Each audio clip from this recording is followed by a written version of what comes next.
Hello and welcome to a new feature on the channel. I'm going to do a player ratings series. Mainly I'll be doing Milan games, as that is my kind of main passion that I watch most of the games. But I also really enjoy most of Italian football, whether that's national team or other teams within Serie A. So I figured I would do a little player ratings here on the most recent UEFA Nations League match between Italy and Bosnia and Herzegovina, which took place on September 4th, just about a day and a half ago. Score ended 1-1 in a draw. Goals were by Edin Dzeko, followed by Stefano Sensi. Overall, I don't really feel like we had much sting in our attack. We definitely created some chances. Most of them came through Lorenzo Insigne or Federico Chiesa. A couple of chances fell to Belotti, but nothing really very obvious. We seem to have created a little bit less than we typically have been doing. Fun fact, Italy was on an 11-match win streak, and this draw has just broken that.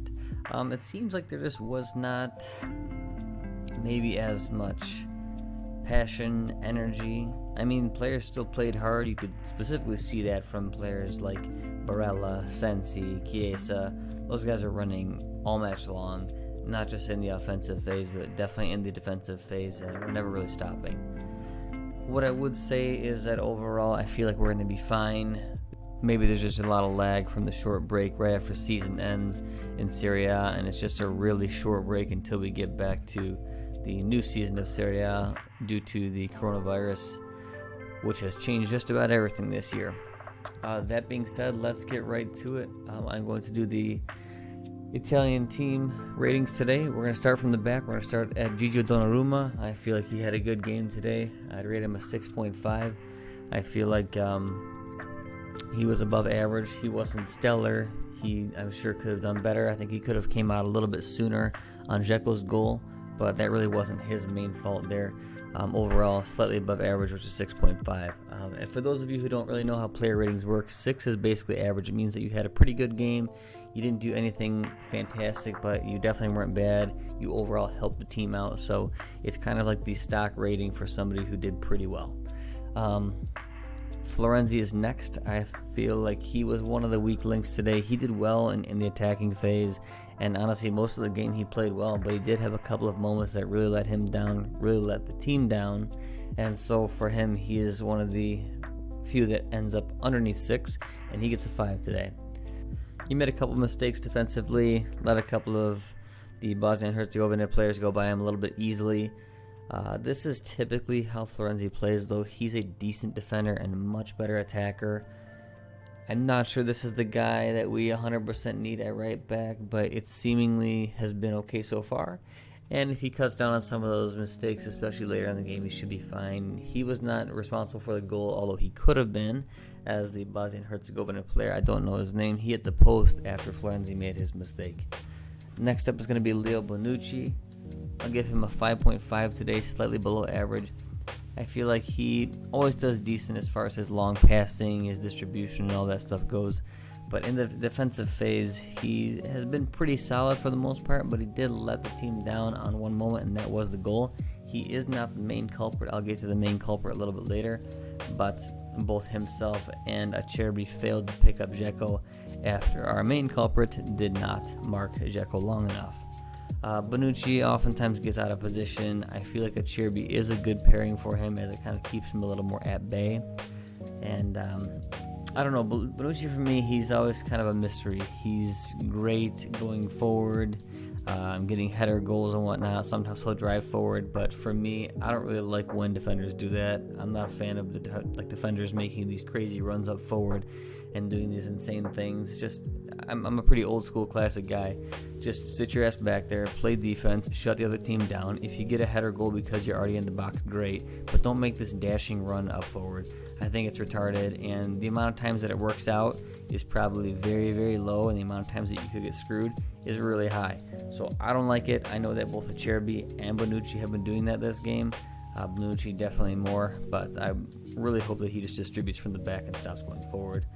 Overall, his positional stance was decent, not as good as Acerbi's. He played a pretty good game, nothing remarkable, but a couple mistakes, so I would give him a 5.5. Acerbi, pretty similar game to Bonucci. He was a little bit better positionally, a little bit more physical, as he is a bigger guy. He also failed to pick up Dzeko after our main culprit left Dzeko there in the box to get the goal. But overall, I think he was a little bit better than Bonucci, so he gets a 6, which is a stock rating right there. And nothing amazing, nothing terrible. Next up is going to be Biragi, who is a left back. I think he actually had a pretty good game. He was borderline 6.5, but he really didn't do anything special enough to warrant it. So I gave him a 6 as well. I thought that he was good, solid, worthy of an inclusion in the national team. I think he's a pretty solid left back. We've got some other options out there as well, but I think he did pretty well. Next up was going to be the main defensive midfielder, the kind of engine room here, which is oftentimes where Italy has been doing the best. Stefano Sensi, I gave him an 8 today. He was definitely pulling the strings in midfield. Anytime the defense, the side backs, the wingers needed an outlet, it was typically Stefano Sensi. He has the best control on the team as far as the starting 11 goes today, and he was distributing it very well. He gets a little bit of an extra point because he got the goal. Yes, it was a lucky goal. It took a deflection, but you have to shoot it. You have to be in the right position in order to get the luck in your favor.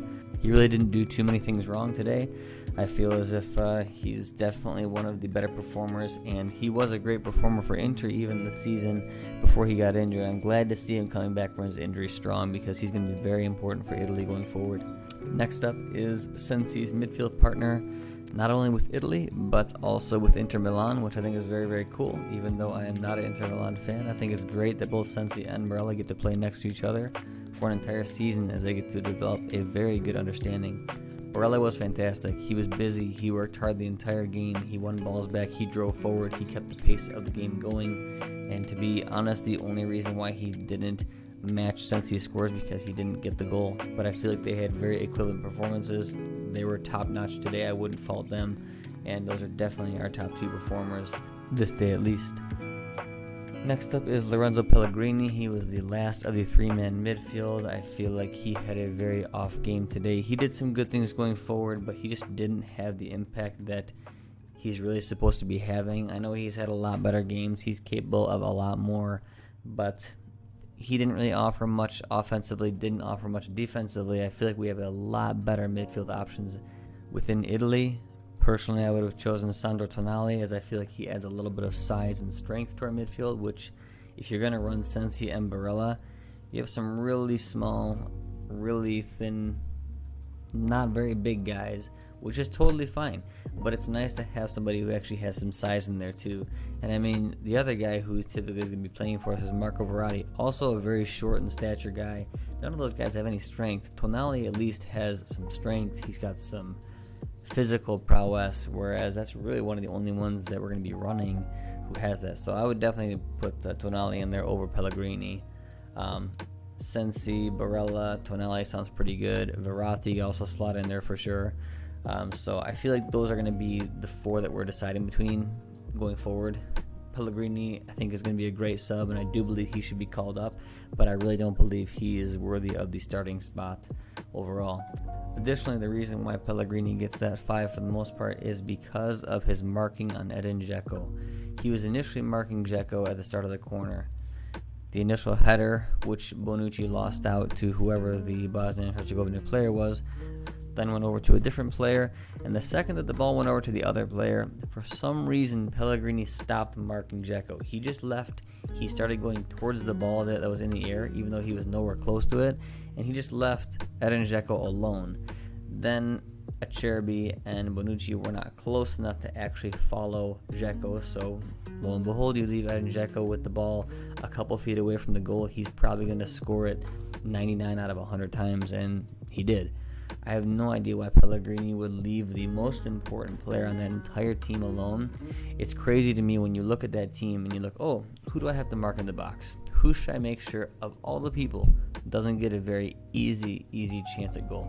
Edin Dzeko, right? Anybody would have said it. But for some reason, he leaves him alone. So for that reason, I just don't think you can have that type of, for lack of better words, that type of a brain fart.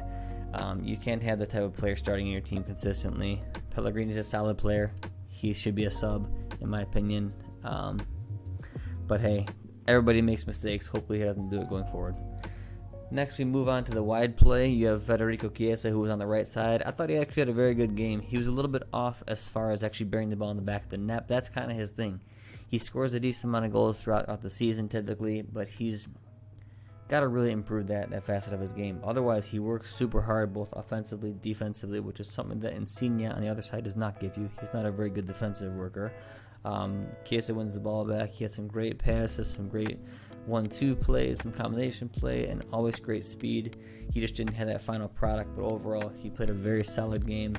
And I feel like we lost a little bit when Zaniolo came in for Chiesa. Zaniolo's, in my opinion, a great player. I think he should be here, but he's not as good when he's pushed out wide. Zaniolo's definitely better in that attacking midfield role. And so if we're going to run with wingers, Chiesa's definitely the guy for the right wing. I give him a 6.5. Moving over to the left side, Lorenzo Insigne, he gets a 7 because he was more consistently good and creative rather than Chiesa. He had good work rate. He was tricky, as he always is. He did his classic cutting in from the left to move over to the right, and then he does his kind of in-swinging ball where he's either going to shoot or pass after he cuts from left to right. I'm not really sure why teams haven't figured it out yet. He's been doing this move for years for Napoli. The thing about Insigne is that he usually does not perform for the national team, especially when the stakes get high. So we'll see how he does. He's never had a good track record, but I thought he played pretty well today. He was definitely one of the biggest threats and probably should have got a goal there when Chiesa made a great cross towards him and his header hit the post rather. Last up was Andrea Belotti. He's the type of guy who never really has a bad game because he works so hard. He combines with everybody, and his work rate and effort alone never really looks bad, but he didn't really do anything great today. I feel like he's usually a lot more involved. He's usually more aggressive. He just didn't have that spark today, so he gets a very kind of average 6. As far as the subs go, Immobile, similar.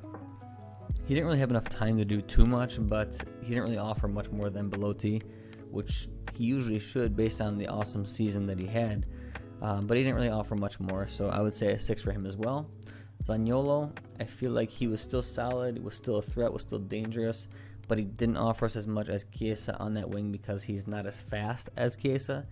He's definitely better at scoring, putting the ball in the back of the net, but as I was saying earlier, he's just not as good of a winger as Chiesa or Insigne would be.